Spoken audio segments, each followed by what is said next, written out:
Tim, welcome to our channel. Thanks for logging on. Today we're discussing the Audemars Piguet Royal Oak Dual Time reference 26120OR. You can see this automatic dual time Royal Oak and purchase it on our website. Subscribe to our YouTube channel if you enjoy these videos, and please click on the card in the upper right hand corner of the screen at any time during this video to see our full listing for this watch with additional accessories included, high resolution images, and naturally full pricing details.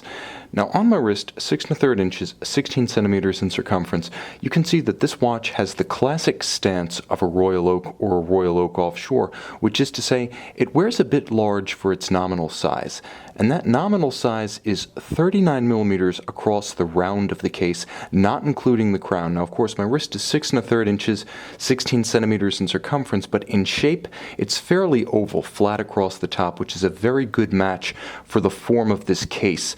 But remember, 39 millimeters, it's going to wear closer to a 42 because it is so broad. The bare measurements from lug to lug don't seem too imposing, 49.5 millimeters, but when you include the double plots, those are the two additional links that join the strap to the case, those are rigid and they flare out. Now you're talking about 54 millimeters from lug to lug or from extremity to extremity. It's quite broad. The watch is also more of a cushion case than a round one.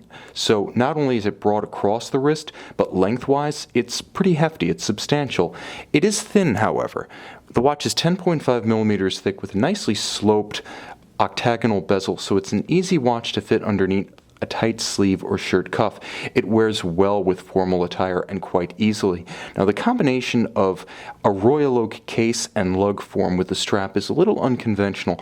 The watch is iconic for being designed all of a piece: bezel, case, lugs, and bracelet. So to see one on a strap really transforms the timepiece, but it's exceptionally comfortable and beautifully integrated in its own right. Now you can see it is a thin, black, rectangular scale monotone stitch alligator leather, supple calfskin on the bottom with a very substantial single fold deployant rose gold clasp. Now you can see that it has AP logos inset as the swing arms, beautifully finished inside and out. There isn't a single burr left from the machining process. There isn't a single stamped or unfinished surface.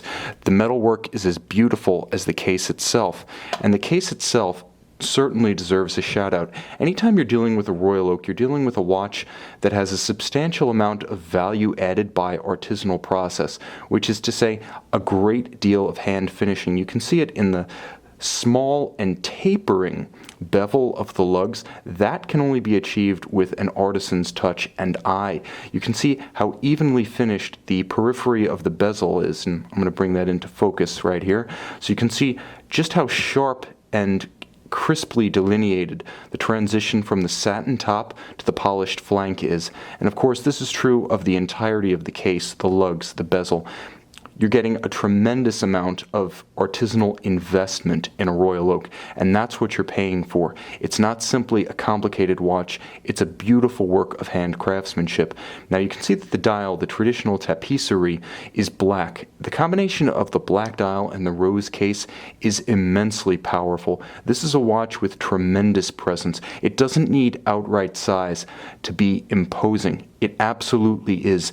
It's also practical. As you can see, the dual time function, you'll note the second time zone, an independent setting time zone at 6 o'clock, also features an AM, PM, or night day indicator. There's a power reserve scale at 10 o'clock for the 38-hour power reserve, and a radial date at 2 o'clock. Again, very practical complications, all three, and an easy watch to see in any light because it does feature luminescence.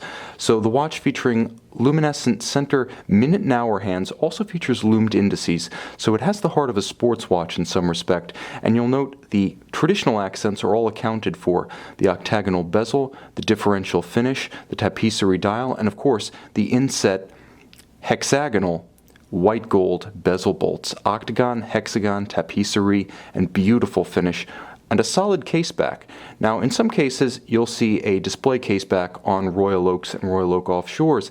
In this case, solid gold. It does add to the material value of the watch, but if you're curious of what lies beneath, it's what's known as Audemars Piguet's caliber 2329 and it has the module that they refer to as a 2846.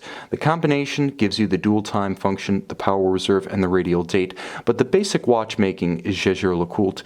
It is the auto-tractorized 890 series featuring the free-sprung balance, ceramic rotor bearings, the more efficient unidirectional winding system, and the laser-welded hairspring. Of course, the watch still features fine watchmaking in its own right.